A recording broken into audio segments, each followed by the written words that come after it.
I played Forsaken. Why does it have this many players? Is it really that good? Also, why are the hitboxes and issues with ping actually horrible? Well, let's find out in this video what Forsaken is all about. Forsaken is a pretty simple game. You've got one killer and you've got the survivors. It's just one of those simple survive the night type of games. So how exactly and why did it reach the heights as one of the most popular games on the platform right now? I wondered about this for a while and thought surely the gameplay loop would get boring quickly, right? Maybe for some the gameplay loop will get boring, but there's just something, a few things about this game that made it so one day I looked on Forsaken and saw so many people in my friends list playing this that it went off the screen. It looked like this game was doing pretty good, and it was about time around the Noli update dropped that I had to hop on it. I had played Forsaken a few times before, but those were just one-off adventures. Now, during the Noli update, I had gotten really submerged into it. Let's try and start with the core gameplay mechanics. There are 5 killers and 10 survivors to choose from, all having their own unique sets of abilities and passives that completely differentiate them from each other. The killers seem to have a common theme of being Roblox hackers or myths, while the survivors are mostly based on popular figures in the Roblox community, with my favorite being the last guest, which we will get more into later. For now, let's keep it simple. You're taken out of the lobby and loaded into a map where the killer spawns far away from the survivors and starts with 4 minutes to kill everyone. The killer's goal is to kill everyone, and the survivor's goal is to survive. The killers can extend their time to kill the survivors by 30 seconds per survivor killed, and the survivors can reduce the time the killer has by doing these generator puzzles. Each puzzle completed takes 4 seconds off the clock, with each generator having 4 puzzles each, meaning per generator you can take 16 seconds off the clock. With there being 5 generators per map, the survivors can reduce the killer's time by a total of 80 seconds, which can be super helpful. These generators help give the survivors something to do instead of just standing around, which it also likely helps the replayability of this game, as you can practice these generators and get faster and faster at doing them.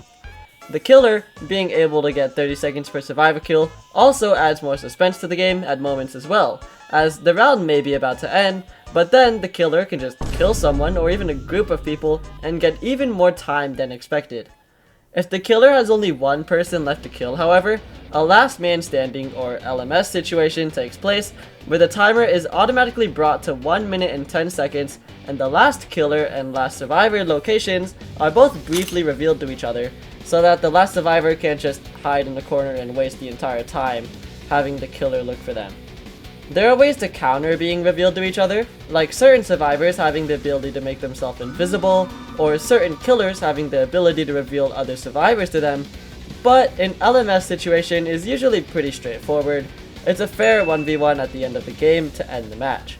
It can be debatable if the game is more sided towards killers winning or survivors winning, but here's what I'd say. Usually in most matches, the game will be sided towards the killer winning. But if you are facing a cooperative survivor team that actually works together, using their abilities to protect each other, stun the killer and run away from or juke the killer out, then it definitely ends up being a more survivor-sided game in my opinion. As you just heard, the game rewards teamwork and cooperation, and along with some other aspects of the game, it is just very fun to play this over and over and over again. Let's go into some of those aspects, starting with the killers. As mentioned before, there are 5 killers to choose from. Those killers are Jason, soon to be Slasher due to copyright, Cool Kid, John Doe, the newly added Noli, and 1x1x1x1. Jason is the starter killer, being the most sneaky killer and the only one without a ranged attack. He focuses on relentlessly chasing down his opponents with numerous abilities that make it hard to escape from him and having him just constantly slash you down. Like a slash that disables the survivor's abilities, one with a big windup that can do a lot of damage but requires a lot of windup, and an ability that is just overall buffs to your kit. He is a nice introduction to the role of killer for new players, but also can be really good in the hands of an experienced killer. Cool Kid, for $900, is the fastest killer in the game and pretty much the best as well right now. Having the fastest sprinting speed tied with Jason, and also having a dash ability that will deal tons of damage if hit. He can throw a projectile to hit enemies from far away and slow them. He can spawn in allies with a pizza delivery to help track survivors or trap them. And of course, the before mentioned dash that can help a lot in covering distance and dealing tons of damage, but is very punishing if you do miss it. He was also the guy I put in the thumbnail. John Doe, for $1,000, is a pretty slow killer, and arguably one of the worst, but he focuses on trapping people. He can lay down these digital footprint puddles to close off choke points, and spawn in a wall of spikes to help trap survivors. He's definitely one of the harder killers to use, but he probably is pretty fun. I haven't touched him though. Noli, the newest killer, has a somewhat similar moveset to Cool Kid. He's not fast like Cool Kid, but he does have a projectile, a dash, and not an ability that spawns minions, but he does have a teleportation ability to teleport to any generator on the map. Speaking of that, he also has a few bonus perks with him. Whenever the round starts, he spawns 2 extra generators on the map that are actually fake, and if you solve them, they will apply hallucinations to you. This makes you see things that aren't real, like a fake killer chasing you, a fake pizza that won't actually heal you, and some other things like the timer looking like it's about to end, but you actually still have like 4 minutes left.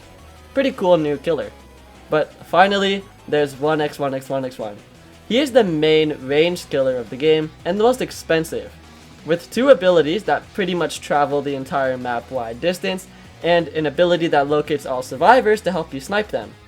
These diverse movesets between killers can make playing the role pretty fun once you find the one that suits you. And if there isn't really one yet, don't worry because they're slowly but surely adding more. One I'm really excited for is Guest 666 because I don't know, he's just exciting. I want to see him come out. For now though, the 2 killers I've been playing are Cool Kid because of the School Mafioso skin he has, and also because he's just pretty good and reliable. And Jason, because he can be fun to use, just relentlessly chasing someone down until they are out of stamina and have nowhere to run. That's all for killers though. Let's move on to survivors. Don't worry, I won't take as long explaining all of them, I'll just go over my favorites. My favorite survivor that I've been pretty much only been playing is the Last Guest. He can block attacks, charge at killers to knock them back, and if you do land a block, he can fight back with a punch to knock them back pretty far and stun them for a few seconds. He's what one would call a sentinel, one of the 3 types of survivors in Forsaken.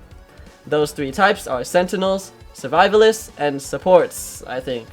Sentinels, like the Last Guest, can fight back against the killer and stun them or damage them, which you may think damaging the killer, that sounds pretty useless with how much HP they have, and it usually is, but on rare occasions, it is possible to kill the killer, which is a fun little thing even though it barely happens.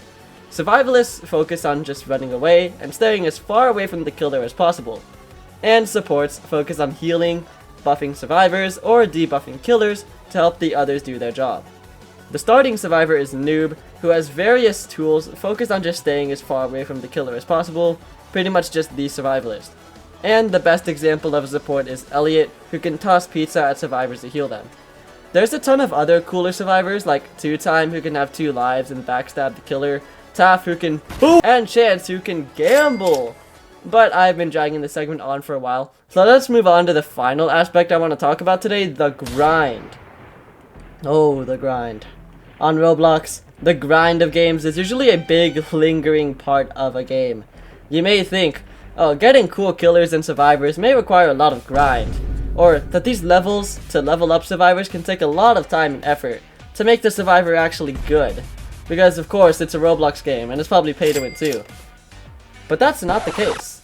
Money is pretty relatively easy to get in this game, and usually rewards you for more skill rather than just doing something over and over again. Well, it at least feels like that for me because it's kind of harder to land blocks and parries with guests than it probably is to run a lot with Noobs, Bloxicola, or have a killer destroy your sentry with Builderman. But regardless, money is easy to get, and nothing is really overpriced. With not much time, you can unlock every character in the game. The real grind is for skins. If you want your characters to look flashy, certain skins can cost a lot to buy, but even then, the skins aren't even that expensive. Also, these levels here, they don't really do anything. For some characters, every 25 levels will give you a milestone skin that is pretty cool, and level 100 is the max level, showing that you're really good at that character, but levels won't buff your character or anything, they're just for show. But the grind in this game really is pretty generous, and it's refreshing for a Roblox game where that usually is just like, there usually would be a lot of grinding, but here there really isn't. When playing for a long time, you feel it was out of your own will to just have fun and not to get some big number or big achievement like in most games. You know how most games usually should be, but this is Roblox. There are big achievements you can go for, but it most definitely isn't the point of the game. I've been playing Forsaken for fun, and the relaxing lack of grind might just be a big part of why I've been so addicted to it. Some emotes are also pretty cool, and now I think it is time to end the video. Before I do, be sure to like and subscribe, because this video has taken a long time to edit, and if this video does well, maybe you'll see some Forsaken content from this channel in the future. But anyways, peace out guys, have a good day, try Forsaken.